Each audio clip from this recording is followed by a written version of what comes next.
Everyone uses that clip as the comedy clip. That's what happened. Why, Rob? I think I screwed up the order. Yeah, you did. A nice guest might not have pointed that out. Thanks, I could have bro. told you, Rob is not nice. It was weird. Okay. I did a Good Morning America this morning, and the whole crew was hysterically laughing at that clip. I was just like, what? I mean, uncontrollable laughter. Totally out of context. I was like, wow, Good Morning America is the target audience for the clip. You got to get them before they've had too much coffee. There's a thing with cars in this movie and other movies. You have a rather significant relation with technology, and this car is rigged. It's sort of, you feel like that car could land on the moon if it needed to. It's just jam-packed with technology, so it's not just a car. No, correct. But it's realistic enough. I mean, you could make a car like this, definitely. But it does have a kind of space odyssey feel. And it's because for this character, his limo is many things. It's like a tank, it's like a submarine, it's like a spaceship, it's like a time capsule. It's like a hotel room, too. Not the one I'm in right now. Maybe we'll switch rooms. I think you got to have Rob in the room to turn it into the kind of vehicle that this car is. In terms of sort of in your films, a lot of times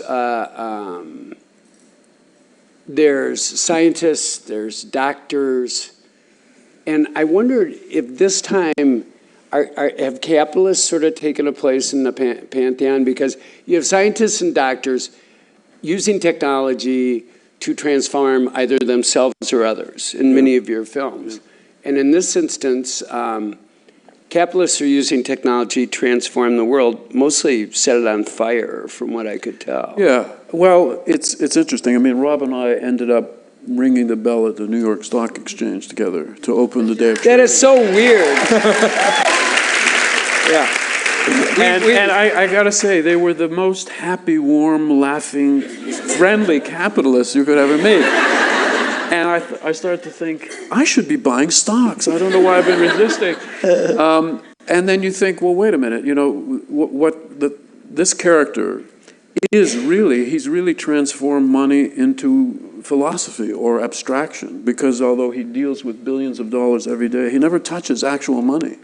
And that's one of the things that really has happened. You know, his chief of theory says money has lost its narrative quality. It doesn't have a story. That's right. No story and no physical substance anymore. And it becomes almost a game or an abstraction to this character.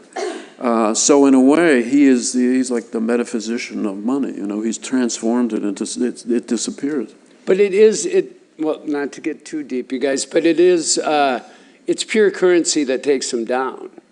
Well, he does a currency play, the yuan. Yes, but you have to ask yourself, does he not know that he's doing this? I mean, is this not a kind of suicide, you know, a financial suicide?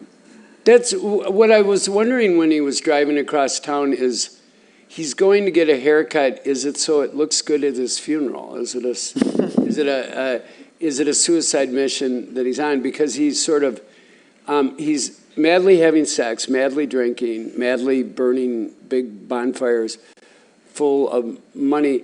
Is it so he can feel? Is it? You want me to like interpret the movie? I made the movie. Now you have to interpret it. Okay, that's your job.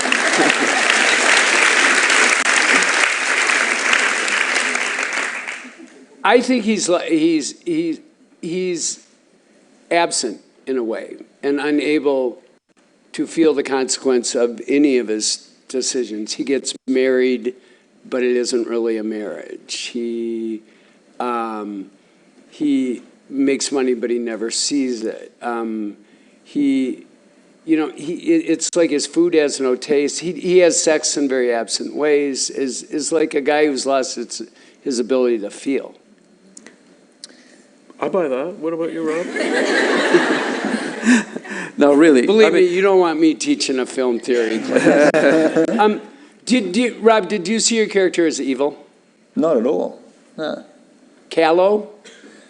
Yeah, a little self-obsessed. I mean, that's kind of, but I mean, not evil at all. I mean, I've read things, people saying he's like a monster, and it's like, no, it's kind of, I always saw it as relatively hopeful when I was playing it. I mean, he's reaching for something, yeah, he's not trying to hurt other people, even though he sort of, theoretically is. Like, he has no With intention. the flick of a wrist, he's hurting a lot of. Yeah, but it's all, it's fictions, and